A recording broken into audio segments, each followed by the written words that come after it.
In this video, we're going to be covering the #1 leading cause of death in large breed dogs. So if you have a medium, large, or extra large breed dog, or really any breed for that matter, you got to stop what you're doing and check this video out, because we're going to be going over all of the warning signs, what is bloat, how to prevent it, and the one and only thing you can do to stop it from killing your dog, just like it killed my police dog several years ago. So we're speaking from experience here. We want to share it with you so that this tragedy doesn't strike you and your family. Let's get into it. Before we go any further, my legal team and my good conscience has advised me to tell you exactly this. If you think your dog has bloat, stop watching this video right now and immediately take your dog to the nearest emergency vet right now. I am not a licensed veterinarian. Now, having said that, because I'm not a licensed veterinarian, I can dumb this down so that it's easy to understand, and I'm gonna explain it to you in layman's terms so that bloat does not happen to you. Let's get into it. So what is bloat? Referred to as GDV or gastric dilatation volvulus. Forget all the crazy medical terms. Let me simply just demonstrate what it is. So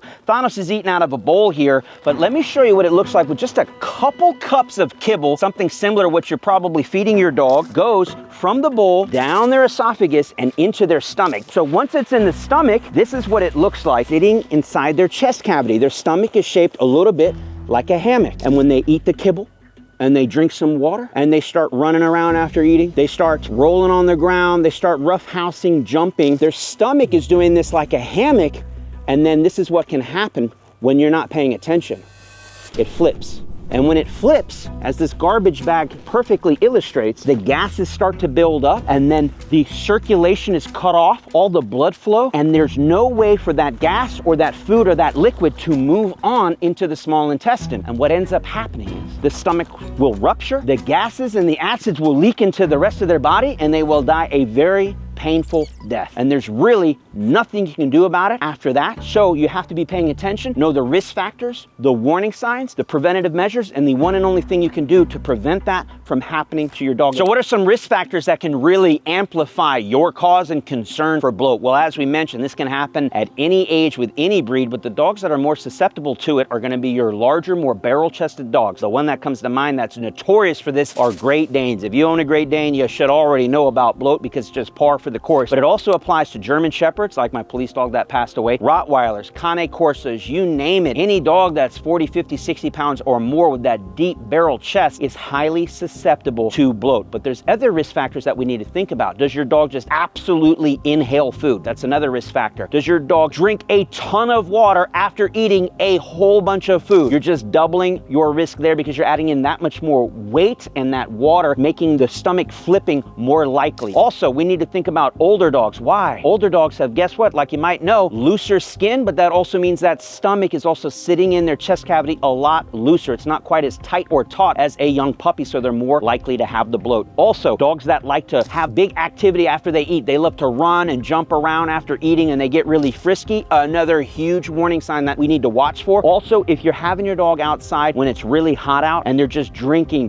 gallon after gallon of water, another huge risk factor. Now, what we're going to get into in the next section is some of the symptoms to watch out for should you have a dog that has these high risk factors. They eat a ton of food, they drink a ton of water, and they like to play, and this might happen on your watch. How do you know if and when bloat actually happens? Because like we mentioned before, there's no alarm bell going off. Your dog's not going to walk up to you and tell you, hey, I have bloat. There's nothing suddenly that happens. You have to pay attention to the warning signs to know bloat is coming on and coming on fast. Now that you know what bloat is, you know what the risk factors are. How do we know if our dog has it or not? And that's just the signs and symptoms, which we're going to cover right now. We're talking about a dog that after they eat, somewhere between 30 to 60 minutes or so, if you see them being very restless, if you see them pacing, just signs of pain or discomfort. They're dry heaving, but nothing's coming up. Nothing's coming up because their stomach is cinched and cut off from the esophagus, so nothing can come up. And then you'll also see them maybe excessive drooling. And again, just general signs of pain or discomfort. And another big one is a sure sign, but not always present. And that's that their stomach starts to swell up, their abdomen becomes distended, and they start to blow up as if there's like a bowling ball inside of them that's growing. They end up looking like the girl from Willy Wonka that turns into a blueberry. It's no joke. When you start seeing that happen, minutes, the clock is ticking. You got to get that dog to the vet to to perform emergency surgery. Those are the signs and symptoms. It doesn't mean your dog will have every single one of those symptoms. It might just have one or two, but you must ask yourself, if you see anything like that, you better ask yourself, when did they eat last? How much did they eat? Did they have a lot of water? And was there any other crazy activity, rolling around or jumping, that could have caused that stomach to flip or become distended and blowing up with all of that gases? If you're thinking yes, there's not a lot of time to hesitate. You got to start calling that vet and rolling that way immediately. By the time you wait to see, well, let's just see what happens, it'll be a little too late. So I thought I'd take a moment to tell you what happened with my beautiful police dog, Big Papa Thor, who was a Czech working line German Shepherd, 105 pounds, just a badass police dog, had my back on the mean streets of the city of Miami for many years, and we ultimately lost him to bloat. Let me take you back. He's retired from police work. He's living out his golden years. It's later in the evening, the typical time that we would feed him. Why? Because after we feed him, we want him to rest and go to bed to avoid bloat. So we feed him and we're kind of getting ready for bed, and I think to myself, hey, he probably needs to go out and use the restroom one more time before bed. That's not atypical. I send him out back. While he's out back for a few minutes, I do remember hearing a little bit of a commotion, didn't think too much of it. Go out and get him, bring him in, and we're literally laying in bed trying to go to bed, and he's supposed to sleep on his dog bed in our room. Except he won't go to sleep. He's kind of panting a little bit, restless, pacing. I remember telling him, Thor, what are you doing, man? Go to bed. He goes to lay down. Boom, gets back up, pacing again, dry heaving. I said, wait, something's wrong. And I start doing the math in my head. When did we feed him? It's probably been about 45 minutes. What happened after he ate? That's right, I put him out back. What happened out back? Oh yeah, that damn opossum. We had an opossum that every once in a while would crawl along the back fence line. Wouldn't cause no harm, except this time Thor was always out to get him. That particular night, I imagine Thor must have run up and tried to jump a couple times to get after that opossum to have a little dessert. Problem is, that is exactly what caused his stomach to flip. And here we are, maybe now a total of like an hour or so in, maybe an hour and a half since he ate, maybe 30 minutes since he was out back and his stomach flipped. The clock is ticking.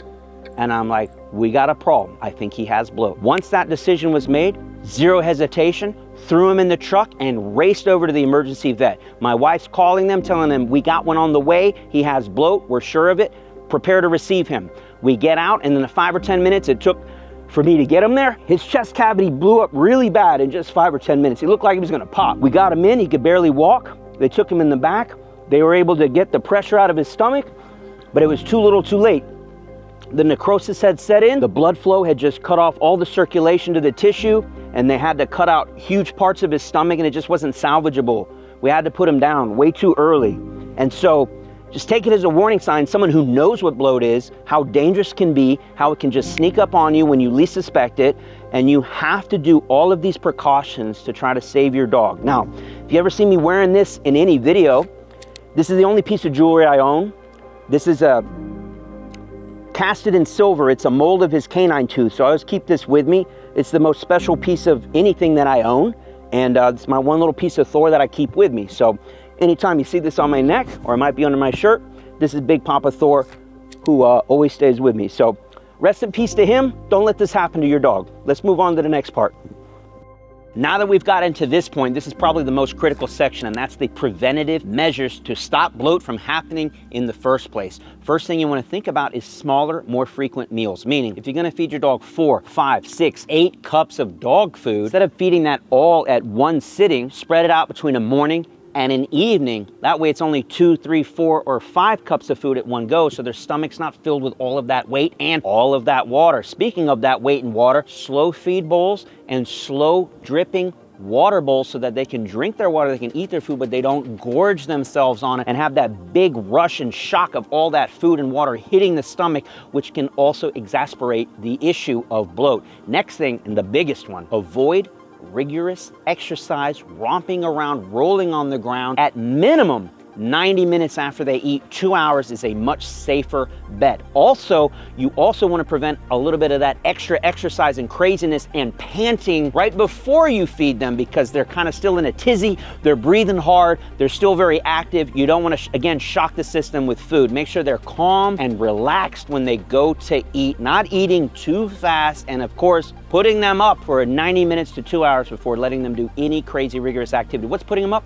Let them rest in their crate. Don't let them roll around. Next thing, if your dog ever ends up going in for any type of surgery to begin with, or anything at all, maybe they're getting neutered, who knows what, you can get stomach tacking, something that Great Dane owners should be very familiar with. They do it right off rip as a preventative maintenance. That's how bad bloat is in that breed. Stomach tacking is where they take the stomach and actually staple it or secure it to the side of the dog's abdomen or rib cage so that the stomach does not flip. Another little piece of advice that I like to do is if you have a dog that eats that kibble and it just sucks all the moisture out of them and they go and hit that water bowl like Thanos does and try to crush 2 gallons at once, you can actually pre-soak the kibble just a little bit, not a ton of water, just pre-soak it a little bit so that they're not quite as thirsty afterwards. But even if you do that or you don't do that, you must limit the water intake after they eat.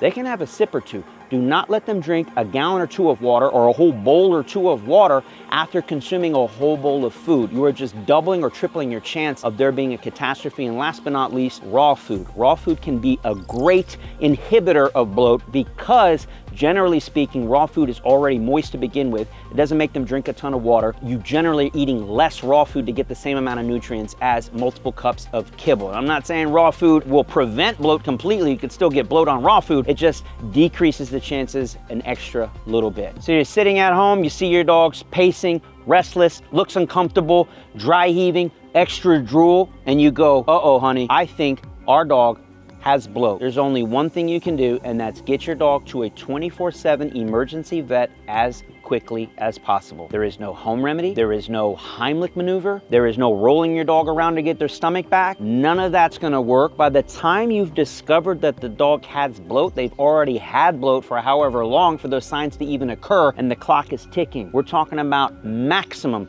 2 to 3 hours before it's absolutely fatal. There is no time to think about it. If you're at all concerned whether your dog has bloat or not, get him to the vet. Let the vet tell you whether it does or not. By the time you sit and wait to see what's gonna happen, it's gonna be too little too late. There's one more extra thing that you should be doing, which is to know in advance, where is your 24/7 vet? Probably most of you are going to just a regular vet that's not open during normal business hours. Even if you did, most of them are not prepared to perform that type of surgery on a moment's notice. So you should already have pre-programmed in your phone and your other half's, your better half's phone, the 24/7 vet. Have it programmed in, and best thing you can do is call them while you're on the way there so they are ready to receive you to perform those life-saving measures as soon as you roll up. That is literally the only thing you can do aside from everything we mentioned up to this point. So to recap, you now know what bloat is, you know what those warning signs are, you know what the preventative measures are, you know if your dog's at risk for it, and now you know exactly what to do.